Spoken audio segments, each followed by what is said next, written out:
तरुण जैन ने भी हिसार विधानसभा से अपना नामांकन भरा। हाँ जी तरुण जी, आज आप नामांकन भर के आए हैं, अपने आप में कैसा महसूस कर? जी, कैसा महसूस कर रहे हैं? बहुत अच्छा महसूस कर पहले रहा हूं गए थे, और बाद में आए हो? देखिए अच्छा है ना, आराम से भर के आए हैं। हम बाहर से ऐसे कयास लगा रहे थे कि शायद हाथ तो नहीं मिला रहे हो। बातचीत हो रही है। नहीं नहीं, मेरी कोई किसी से कोई बातचीत नहीं हुई और ना मैंने कोशिश करी। अच्छा, दोनों एक ही समय पर आए और बातचीत की तो वो पहले, आप पहले गए और वो पहले आ गए। देखिए वो अभी सरकार में है तो उसका फर्क तो बढ़ता ही है, आप भी समझते हैं। तो फिलहाल जेसीबी की बात करें तो आप जेसीबी पे आने का कैसे सोचा? जेसीपी में आने का जो हमारा जो एक मैसेज देने का जो मकसद था वो यही था कि जो हिसार के अंदर, जो नगर निगम के अंदर जो करप्शन की जड़ें बहुत ज्यादा गहरी हो गई है और जो विकास कार्य रुके हुए हैं हिसार के अंदर, उसके लिए जो ये जेसीबी की जरूरत पड़ती है। और बहुत सारे ऐसे खुट्टे रुपए हुए हमारे हिसार में जिनको कई सालों से खुट्टे रुपए हुए, उन खुट्टों को उखाड़ फेंकना है और इन समस्याओं को भी उखाड़ फेंकना है। इसलिए हम आज जेसीबी पे अपना नामांकन भरने आए थे। समस्या की बात करें तो हिसार शहर में समस्या है। जीत के बाद तरुण जैन सबसे पहला काम हिसार के लिए क्या करेगा? मैं हमेशा अपने कैमरे के सामने यही बात रखता हूं, मेरा जो जीत के बाद हिसार की जनता के बीच में रहना, हिसार के लोगों के बीच में रहना मेरा पहला काम रहेगा, आखिरी काम रहेगा। मैं जब तक उनके बीच में नहीं रहूंगा, जब तक उनकी समस्याओं को नहीं सुनूंगा, उनके लोगों की बातों को नहीं सुनूंगा तो मैं उनकी किसी भी समस्या का हल नहीं करा पाऊंगा।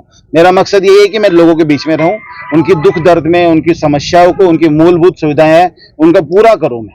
तरुण जी अभी कमल गुप्ता नॉमिनेशन करके गए, उनसे पूछा गया तो 12 तक बोला सबको मना लिया जाएगा और सब साथ दिखेंगे, तो ऐसा उनका कहना है। देखिए वो सपने देख रहे हैं और सपने देखने दो आप उनको, क्योंकि उनको मालूम है 12 तक अगर नहीं माने तो उनकी जमानत जब्त हो जानी है। वो इसलिए ऐसा बोल रहे हैं कि मना लेंगे और हम जीत जाएंगे, ऐसा नहीं होगा। वो तो किसी को कैंडिडेट ही नहीं मान रहे कि भी कोई कैंडिडेट आया है कि भाई ऐसा ही है।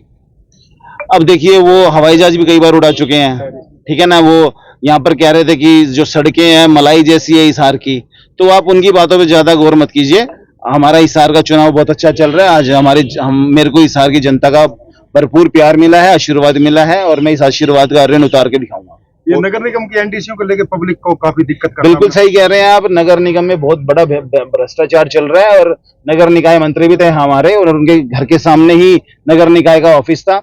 आज स्वास्थ्य मंत्री भी रहे वो। उसके बाद हमारे जो सिविल हॉस्पिटल है उसका भी हाल आप देख सकते हैं।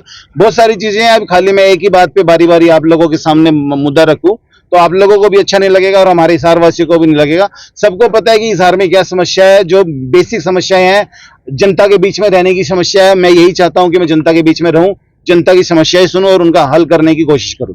पोस्टर की बात करें तो सावित्री जिंदल और गौतम सजाना जहां अलग चल रहे थे, अब पोस्टर जो है कमल गुप्ता के साथ उनका पोस्टर जो है देखने को मिल रहा है, क्या लगता है मान गए वो?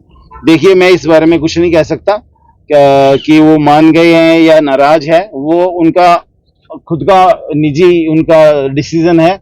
लेकिन मैंने अपने सबसे पहले दिन ही मैंने टिकट डिक्लेयर होने से पहले ये बोल दिया था, हिसार की जनता नहीं चाहती कि अब की बारी भारतीय जनता पार्टी किसी गलत शख्स को टिकट दे।